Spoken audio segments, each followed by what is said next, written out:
Ce que vous allez voir maintenant pourrait tout changer.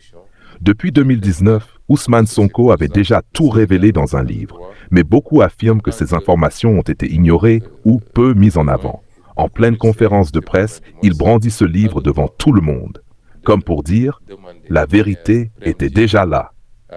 Des révélations sur le pétrole, des accusations sur des contrats controversés et des questions directes sur la gestion sous Macky Sall. Pourquoi ces informations n'ont-elles pas été prises au sérieux plus tôt? Qui avait intérêt à ce que ça reste dans l'ombre? Ce moment est puissant, dérangeant et pourrait réveiller beaucoup de conscience.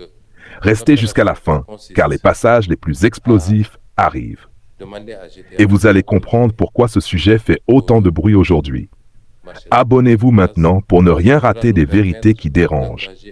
Dites-nous en commentaire, est-ce que tout cela aurait pu être évité?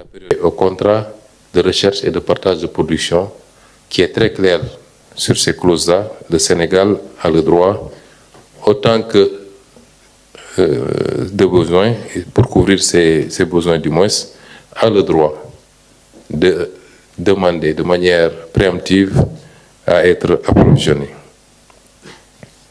Il y a ensuite le bloc de Yakar Teranga, qui est un bloc à 100% sénégalais. Un bloc extrêmement prometteur qui, à lui seul, devrait nous permettre de... Avant d'aller à Yakar Teranga, je voudrais dire que l'opération qui consiste à demander à GTA de nous approvisionner pour notre marché local en gaz devra nous permettre d'engager un gain projeté de 940 milliards sur la période 2025-2040 et des gains fiscaux de 1090 milliards. C'est vous dire donc l'importance de ces renégociations pour nos finances publiques, mais également pour notre économie. Parce qu'en plus de ça, ça nous permet de distribuer le gaz avec le réseau gazier sénégalais à toutes les entreprises qui en auront besoin et surtout les industries, de pouvoir soutenir notre politique industrielle d'industrialisation du Sénégal, mais également de casser le prix du gaz domestique, surtout avec le gaz associé de Sangomar. Pour Yakar Teranga, je disais donc que nous avons commencé les discussions et nous sommes à la phase finale de ces discussions. Yakar Teranga fait partie de ceux qui ont bénéficié de ces renouvellements de contrats durant cette phase, cette période critique.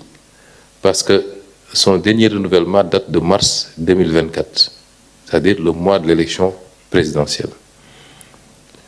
Nous avons suffisamment d'outils et de bases, puisque les engagements n'ont pas été respectés, mais les discussions se font de manière consensuelle et nous sommes entendus pour que le Sénégal puisse reprendre ce bloc dans les semaines à venir sans avoir à débourser un seul franc et selon la stratégie que nous avons adoptée. Nous avons adopté une stratégie qui est très simple. C'est qu'aujourd'hui, aussi bien pour le phosphate, pour le gaz, pour le pétrole, nous ne sommes plus dans une logique de signer des concessions à des partenaires et puis de se donner rendez-vous dans 25 ans. Nous développons une stratégie qui tienne compte de nos aspirations en termes de développement, en termes de consommation. Et ensuite seulement, nous trouverons le partenaire qui acceptera de s'inscrire dans cette stratégie-là. Peut-être le directeur général de Petrosen et le ministre reviendront ultérieurement dans notre rencontre sur cette stratégie. Mais c'est aujourd'hui ça l'option que nous voulons. Pour tous ces blocs, et pour beaucoup d'autres, parce que depuis qu'on est là, nous avons eu à résilier pas mal de blocs pétroliers. Le bloc de Diender, que nous avons résilié, le bloc de Differ Offshore, le bloc de Kayar Offshore Profond, lui, je dis qu'on va le reprendre dans quelques jours, c'est celui de Yakar Teranga. Le bloc de Kayar Offshore peu profond, le bloc de Saint-Louis offshore peu profond, le bloc de Rufisque offshore, tous ces blocs ont été résiliés depuis que nous sommes là, sous la conduite de Monsieur le ministre de l'Énergie et le directeur général de Petrosen. Nous sommes en train aussi de discuter dans le sens du redimensionnement des blocs. Je le disais quand on était dans l'opposition, les périmètres étaient trop vastes et trop grands. Et ce n'était pas conforme aux meilleurs standards internationaux. Le ministre est en train d'y travailler et nous pensons pouvoir finaliser, aller dans ce sens-là pour redimensionner les stocks, les périmètres, avoir la possibilité de plus de partenaires et donc de plus de gains partagés pour notre pays et pour ses partenaires. Sur ces questions, il y a des responsabilités également, je le disais tantôt. Parce que sur le secteur du pétrole et du gaz, ce qui s'est fait est particulièrement grave. Nous en avions parlé et tout ce qu'on est en train de faire au moment où je vous parle se trouve dans cet ouvrage que moi-même j'avais publié en 2016 à Paris, Pétrole et gaz, chronique d'une spoliation, que nous avions présenté avec nos amis de Paris en 2016. Le ministre me dit que cet ouvrage, je le lis tous les jours. Tous les actes qu'on est en train de poser, tout ce qu'on a dit était déjà écrit dans cet ouvrage. Il faut que les responsabilités soient situées. Si vous prenez les deux blocs qui sont en cours d'exploitation, notamment Yakaar-Teranga, GTA qui est en cours d'exploitation, et Yakaar-Teranga, pour lequel au moins nous savons qu'il y a une partie des réserves qui sont aujourd'hui prouvées à hauteur de 2,7 ou 3 TCF. Ces blocs font partie de ceux qui m'ont motivé à écrire ce livre. Et nous avions parlé à l'époque d'un rapport que l'IGE avait produit et qui avait clairement dit qu'il ne fallait pas signer le décret qui venait approuver la convention. Ce rapport avait été retiré du circuit. Un rapport de l'inspection générale d'État qui disparaît du circuit. Et heureusement, fort heureusement, il y a encore des patriotes dans ce pays, et un de ces patriotes avait par devers lui son exemplaire de ce rapport, et je l'ai annoncé à plusieurs reprises. Il s'agit de ce rapport de l'IGE. Ce rapport avait clairement dit qu'il ne fallait pas signer, qu'il fallait carrément retirer ces blocs, parce que ce qui a été fait avait été fait en violation flagrante du code pétrolier.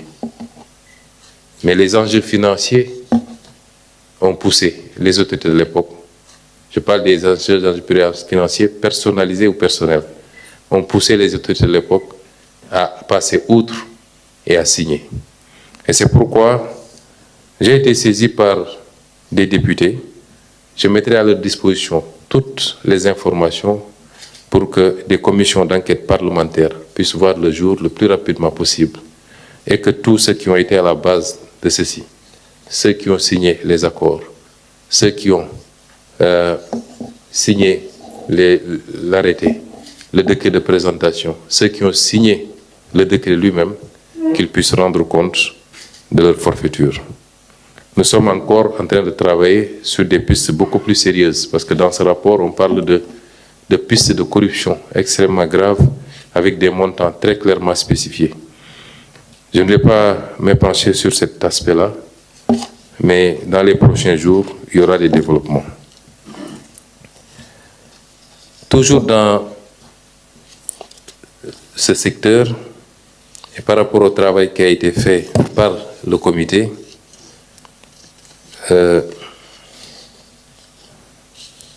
au niveau des infrastructures également, mais avant d'aller aux infrastructures, je voudrais, pour ne pas sortir du secteur du ministère de l'Énergie et des Mines, aborder 2 ou 3 autres questions, notamment sur les mines et carrières. Sous la conduite du ministre ici présent, un excellent travail a été fait et a abouti à des décisions et de carrière. Nous allons en retirer à peu près 71 titres miniers et 71 titres miniers et de carrière, dont 14 titres sur l'or, 8 titres sur l'argile, 5 titres sur le basalte, 8 titres sur le calcaire, 1 titre sur le granit, 1 titre sur le kaolin, 1 titre sur le grès, 14 titres sur la latérite, 1 titre sur le manganèse, 1 titre sur le quartzite et 1 titre sur le sable. Ces titres sont retirés pour non-respect, non-conformité, parce que vous savez très bien qu'en la matière, la délivrance des titres est encadrée par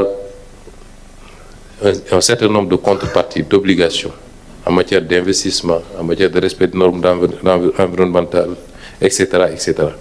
Et tous les titres qui n'ont pas respecté